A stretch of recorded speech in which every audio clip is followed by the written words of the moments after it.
Hello, welcome back to our story, Babe the Gallant Pig.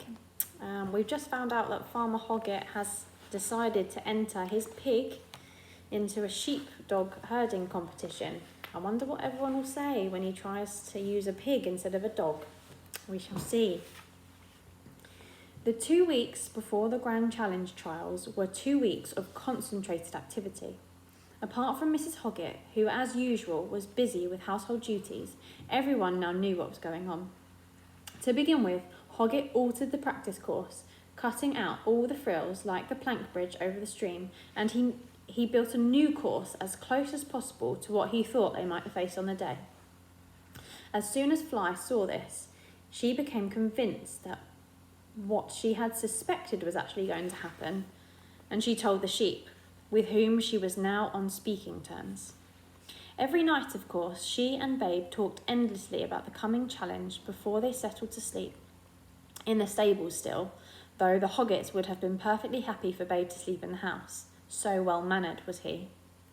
Thoughtful as ever, Babe was anxious, not about his own abilities, but about his foster mother's feelings. He felt certain she would have given her dog teeth to compete in the national trials, the dream of every sheepdog, yet she must sit and watch him. "Are you sure you don't mind, Mum?" he asked. Fly's reply was as practical as ever. "Listen, Babe," she said. "First of all, it wouldn't matter whether I minded or not. The boss is going to run you, no doubt of it. Second, I'm too old and too fat, and anyway, I was only ever good enough for small local competitions. And lastly, I'll be the happiest collie in the world if you win, and you can win." "Do you really think so?"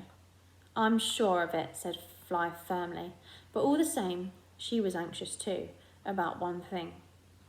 She knew that the sheep pig, speedy as he now was, would still be much slower than the dogs, especially on the outrun. But equally, she was confident that he could make this up by the promptness in which the sheep obeyed his requests. Here, at home, they shot through the gaps or around the obstacles quick as a flash, never putting a foot wrong. The ones to be shed dashed out of the ring like lightning, and at the final penning, they popped in the instant that the boss had opened the gate. But that was here, at home. What would strange sheep do? How would they react to Babe?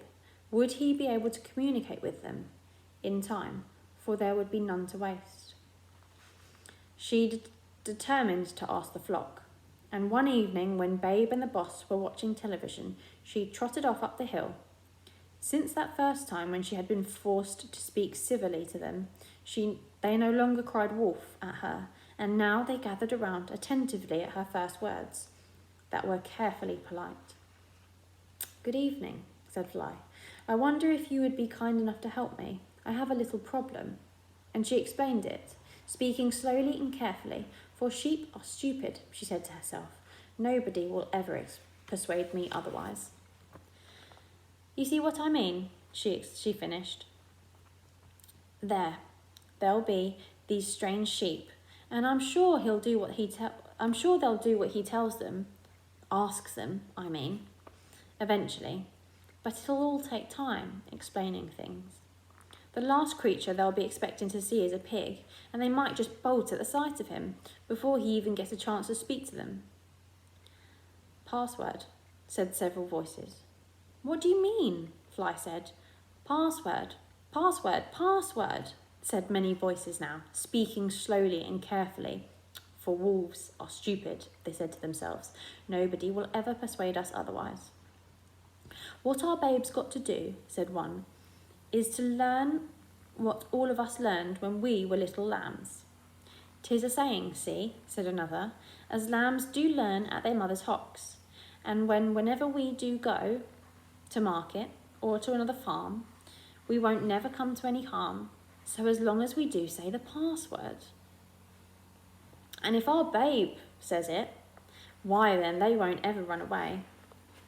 Fly felt her patience slipping, but she controlled herself, knowing how important this information could be. "Please," she said quietly, "please will you tell me the password?" For a long moment the flock stood silent, the only movement a turning of heads as they looked at one another. Fly could sense that they were braving themselves to tell this age-old secret, to give away, to a wolf of all things, this treasured countersign. Then, "'Tis for Babe," someone said. "'Tis for his sake." "Ah," they all said softly. And then, with one voice, they began to whisper in tone, "I may be ewe, I may be ram, I may be mutton, may be lamb, but on the hoof or on this hock, I ain't so stupid as I look." Then, by general consent, they began to move away, grazing as they went. "Is that it?" called Fly after them. "Is that the password?" The murmur came back, "Ah." "But what does it all mean, Mum?" said Babe that night when she told him. "All that stuff about 'I may be you' and other words I don't understand. It doesn't make sense to me." "That doesn't matter, dear," said Fly. "You just memorise it. It may make all the difference on the day." Chapter 11. Today is the day.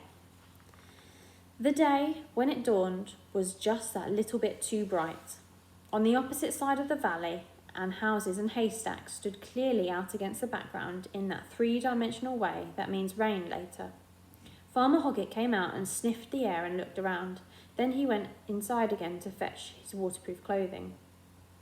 Fly knew, the moment that she set eyes on the boss, that this was the day. Dogs have lived so long with humans that they know what's going to happen. Sometimes even before their owners do. She woke Babe. "Today," she said. "Today what, Mum?" said Babe sleepily. "Today is the day of the Grand Challenge Sheepdog Trials," said Fly proudly. "Which you, dear," she added in a confident voice, "are going to win." With a bit of luck, she thought, and tenderly she licked the end of his snout. She looked critically at the rest of him, anxious as any mother that her child should look right if he is so to appear in public. "Oh, Babe," she said, "your coat's in an awful mess. What have you been doing to yourself?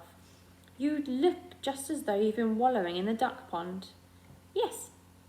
"You mean you have?" "Yes, Mum."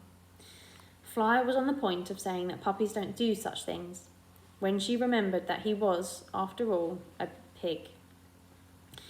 "Well, I don't know about large whites," she said. "You've certainly grown enormous, but it's anyone guess what colour you are under all that muck. Whatever's to be done?"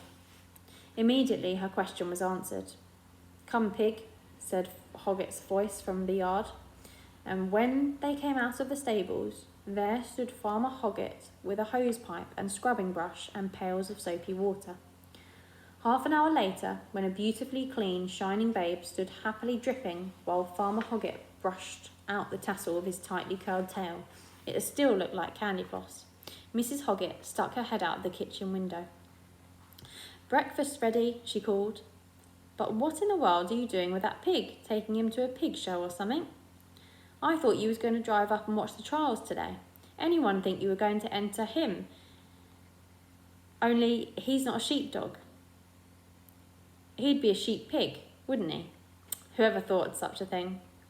I must be daft, though it's you that's daft really, carrying him around in the poor old Land Rover the size he is now. The bottom will fall out. I shouldn't wonder. You aren't surely going to drive him all that way with him in the back, are you, just so that he can watch?" "No," said Farmer Hoggett. Mrs. Hoggett considered this answer for a moment with her mouth open, while raising and lowering her eyebrows, shaking her head, and drumming on the windowsill with her fingertips. Then she closed her mouth and the window. Okay, so we'll continue the story tomorrow.